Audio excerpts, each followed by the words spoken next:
सभी को welcome back to my channel. आज थर्सडे है, आज मेरा नया वीडियो आ गया है। ये पार्ट 2 वीडियो है। लास्ट वीडियो में मैंने बताया था कि इंग्लिश राइटिंग स्किल्स को आप कैसे इम्प्रूव करेंगे। इस वीडियो में हम लोग हिंदी मराठी राइटिंग स्किल्स को देखने वाले हैं। आप लोग ने अगर पार्ट 1 वीडियो नहीं देखा है तो इसका लिंक मैं डिस्क्रिप्शन में दे रही हूँ। आप पार्ट 1 वीडियो देख लीजिएगा। उसमें सारे इंग्लिश राइटिंग स्किल्स जो भी आप वीक है अगर उसमें, तो अगर आप उस वीडियो को देखेंगे तो आपको थोड़ी बहुत हेल्प मिल जाएगी कि आप अपने राइटिंग स्किल्स को कैसे लिख सकते हैं। Let's get started with the video. How to improve writing skills in Hindi Marathi, ये हमारा आज का सब्जेक्ट है। फर्स्ट टिप क्या है हमारी? फर्स्ट टिप ये है कि आपको राइटिंग स्किल्स की बुक रीड करनी है। सबसे ज़्यादा इम्पॉर्टेंट है राइटिंग स्किल्स में रीडिंग। अगर आपको रीडिंग नहीं आती तो अगर आप रीडिंग नहीं करेंगे, आप आइडिया नहीं लेंगे कि कैसे हमें कैसे राइटिंग स्किल्स लिखी जाती है या फॉर्मेट क्या होता है, तो आपको आइडिया ही नहीं मिल पाएगा। द मेन जो रीज़न है या पर्पस है इसको रीड करने का, वो है कि आपको आइडिया मिलना चाहिए कि हम राइटिंग स्किल्स कैसे लिखेंगे। और नोट कीवर्ड्स का मतलब क्या है कि जो भी जैसे लेटर राइटिंग रहता है, तो कभी भी मराठी लेटर, जो मैंने लास्ट में बताया था कि इंग्लिश में हमेशा फॉर्मल लेटर्स को आप अटैम्प्ट करो, और जो हिंदी मराठी उसमें औपचारिक जो लेटर्स होते हैं दैट इज़ ऑल्सो फॉर्मल। कुछ खाली भाषा का वो है। ये क्या हुआ? ओह आई एम सॉरी। ओके, औपचारिक लेटर्स हमेशा लिखने हैं, ठीक है। ओह माय गॉड, ये क्या हो रहा है यार? लिखूँगी नहीं अब कोने में। औपचारिक लेटर का मतलब भी वही होता है। आपको हमेशा ये अटेम्प्ट करना है। रीज़न भी मैंने बताया था कि जो औपचारिक लेटर्स, अगर आपका उसमें बॉडी अच्छा नहीं है तो भी आपको एड्रेस वगैरह लिखने का मार्क्स मिल जाता है, ये आपको मार्क्स ज़्यादा देगा, ये स्कोरिंग होता है। इसलिए मैंने बोला था कि आप हमेशा फॉर्मल लेटर्स को ही अटेम्प्ट करिए। तो जो भी मराठी औपचारिक लेटर्स होते हैं ना, उसके लास्ट में हमेशा लिखा जाता है तस्दी बदल क्षमस्व, यानी कि जो भी हमने आपको परेशानी दी उसके लिए माफ़ी। और वही आप हिंदी में लिख सकते हैं कष्ट के लिए माफ़ी, या क्षमस्व, सॉरी म नहीं आएगा, व आएगा। कष्टी बद्दल क्षमस्व, सॉरी तस्दी बद्दल क्षमस्व, या मराठी हिंदी में लिख सकते हैं कि कष्ट के लिए माफ़ी चाहते हैं। कष्ट के लिए माफ़ी क्या हो रहा है? माफ़ी चाहते हैं, ठीक है। तो ये जो ये मराठी का है और ये हिंदी का है, ये लिखा जाता है लास्ट में। अगर आप इतना बड़ा नहीं लिख सकते तो सिंपली धन्यवाद लिखा जाता है, जैसे हम लोग इंग्लिश में लिखते हैं थैंक यू, वैसे सिंपली ये लिखा जाता है लास्ट में। बट अगर आप ये लिखते हैं तो ऐसा लगता है एग्जामिनर को चेक करते वक्त कि आपको थोड़ी बहुत मतलब उस लेटर, उस राइटिंग स्किल्स में या उस लैंग्वेज में आपको नॉलेज है। जब आप ऐसा लिखते हैं वो दिखता है कि आप थोड़े बहुत शुद्ध भाषा में लिख रहे हो। जब हिंदी का लेटर लिखते हैं तो शुद्ध भाषा में लिखते हैं तो बहुत अच्छा इंप्रेशन जाता है। तो ट्राई टू राइट इन शुद्ध भाषा, एकदम शुद्ध भाषा में लिखेंगे तो अच्छा इंप्रेशन जाएगा। और दूसरे कीवर्ड्स क्या होते हैं, जैसे महोदया। महोदया जैसे लिखते हैं महोदया या महोदय। ये क्या हो रहा है? ये आपको देखना पड़ेगा कि ये कैसे आपको अच्छे से लिखना रहेगा। जैसे अगर रिस्पेक्ट देनी है, जैसे मैडम सर लिखते हैं, ऐसे महोदय महोदया। जैसे डिसिप्लिन है तो उसको शिष्टाचार या शिष्टाचार कहा जाता है डिसिप्लिन को। ऐसा सब आपको ध्यान रखना पड़ेगा। जैसे स्कूल्स वगैरह का आता है या म्यूनसिपल को लिखना रहता है, तो इस सब में ये लिखना रहेगा। एक थैंक यू लेटर होता है, ज़्यादातर किस बात में होता है, थैंक यू लेटर या कंप्लेनिंग लेटर म्यूनसिपल वालों के लिए। जो भी पुलिस कमिश्नर या म्यूनसिपल कॉरपोरेशन को रहता है, 2 पार्ट्स में इनका लेटर रहता है। तो आपको दोनों टाइप के लेटर को रीड करना चाहिए, और दोनों टाइप के लेटर को आप मतलब देखना चाहिए कि कैसे लिखा जाता है, कौन कौन से मेन पॉइंट्स रहते हैं। जैसे कि इंग्लिश में था I would like to draw your attention towards, वैसे आप मराठी में भी लिख सकते हैं या हिंदी में भी लिख सकते हैं कि मैं आपकी मतलब जैसे आप हिंदी में ऐसा लिख सकते हैं कि मैं इस इलाके का, जैसे स्टार्टिंग में हम इंग्लिश में लिखते हैं ना कि I belong to this region, तो आप हिंदी में या मराठी में लिख सकते हैं कि 1 सेक, आप हिंदी में लिख सकते हैं कि मैं सपोज़ मुंबई, या सपोज़ बोरीवली, या जो भी आपको लिखना है,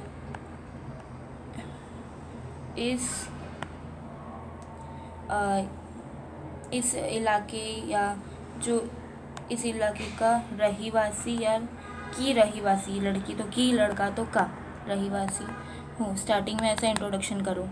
आपको हमेशा ध्यान रखना है कि आप जब रीड करते हैं तो सिंपली रीड करके याद नहीं करना। हम लोग क्या करते हैं, टॉपिक देखते रीड करते हैं, हाँ इस टॉपिक में ऐसे से लिखना है। ज़रूरी नहीं कि जो आपने रीड किया वही आए। इसलिए हमेशा आपको खाली ये देखना है कि टॉपिक्स कौन कौन से कीवर्ड्स है जो हर लेटर में रिपीट हो रहे हैं, कौन कौन सा एक फॉर्मेट है जो रिपीट होता जा रहा है हर लेटर में या एसेस में। तो ये खाली फर्स्ट टिप थी। सेकेंड टिप क्या है हमारी,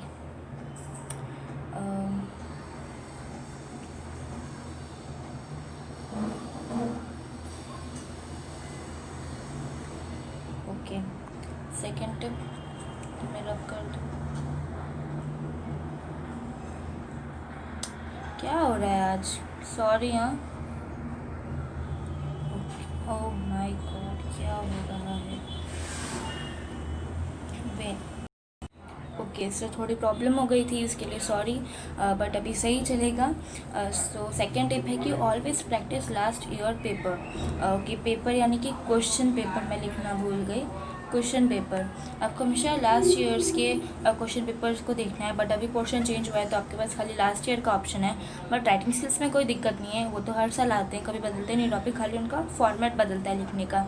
तो आप राइटिंग स्किल हर साल के देखो कि कौन सी टॉपिक पे आ रहा है, कौन से बेसिस पे राइटिंग स्किल लिखने को आ रहा है, ये चीज़ आपको बराबर ध्यान देनी है और उन्हीं को प्रैक्टिस करना है। हो सके तो आप पूरा पूरा पेपर प्रैक्टिस करो टाइमर लगा के। जो ये अभी टाइम चल रहा है अक्टूबर का, अक्टूबर तक पोर्शन कंप्लीट हो जाना चाहिए सबका। अक्टूबर या नवंबर लास्ट, नवंबर के स्टार्टिंग या मिड तक पोर्शन कंप्लीट होना चाहिए, पूरा पूरा पोर्शन कंप्लीट हो जाना चाहिए। और फिर आपको हमेशा क्वेश्चन पेपर की प्रैक्टिस करनी, खाली रिवीजन क्वेश्चन पेपर प्रैक्टिस यही होना चाहिए। बट अगर पोर्शन कंप्लीट नहीं हुआ है तो कोई बात नहीं है, आप खाली राइटिंग स्किल की प्रैक्टिस लास्ट ईयर के क्वेश्चन पेपर से कर सकते हैं। मतलब बहुत सारे स्टूडेंट्स कहते हैं कि लैंग्वेज में क्या है, लैंग्वेज तो हो जाएगा अपने आप। ये जो लैंग्वेज है ना, यही मार्क्स डुबाता है हमारे, लैंग्वेज ही मार्क्स डुबाता है। सोचो अगर आपको जैसे हर सब्जेक्ट में 90 आ पाए, वैसे अगर लैंग्वेज में भी 90 आ पाए तो क्या होगा। लैंग्वेज को हम लोग हमेशा सीरियसली नहीं लेते हैं, कोई भी लैंग्वेज को सीरियस नहीं लेता है। बहुत कम स्टूडेंट होते हैं जो लैंग्वेज को भी सीरियसली लेते हैं, नहीं तो सब लोग बोलते हैं उसमें क्या है, वो तो अपने आप आ जाएगा, आ जाएगा। नहीं आता है लास्ट मोमेंट पे, क्वेश्चन पेपर में नहीं समझ में आता है। ठीक है, तो आपको हमेशा लास्ट ईयर का क्वेश्चन पेपर रीड करने हैं, उनके टॉपिक्स को पढ़ना है और उसको लिखना है खुद से।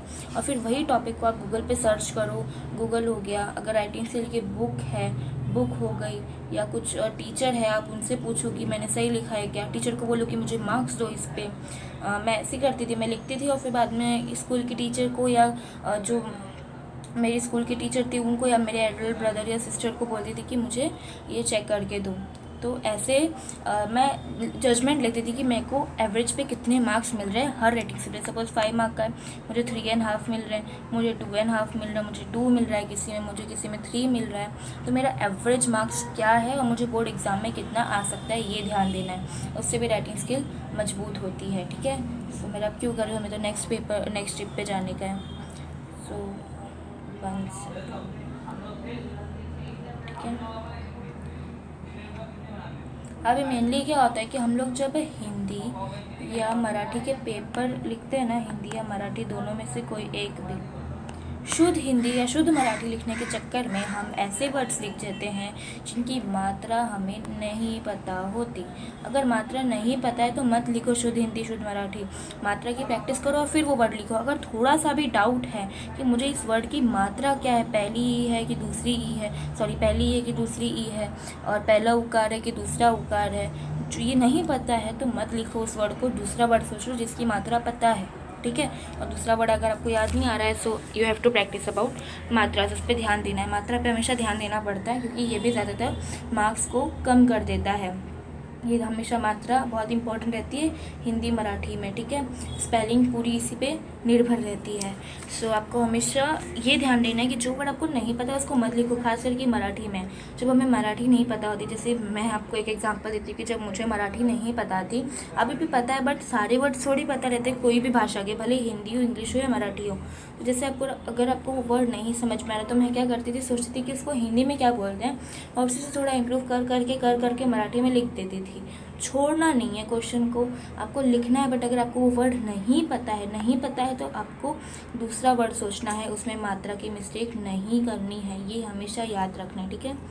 सो फोर्थ टिप, अभी जो लास्ट वीडियो था उसमें आप लोग ने बोला था कि विज्ञापन का हमें टिप दो, तो विज्ञापन का टिप मैं ज़्यादा से ज़्यादा ये दे सकती हूँ कि आपको हमेशा ट्राई करना है कि आप छोटे लिखो और जो भी है अट्रैक्टिव बनाओ। जैसे एक रहता है कि हमेशा मराठी में जो हमारे स्कूल के टीचर थे वो हमेशा बोलते थे कि त्वरा करा आप स्टार्टिंग में लिखो। जैसे उनको मैं अच्छे से लिख के बताती हूँ, और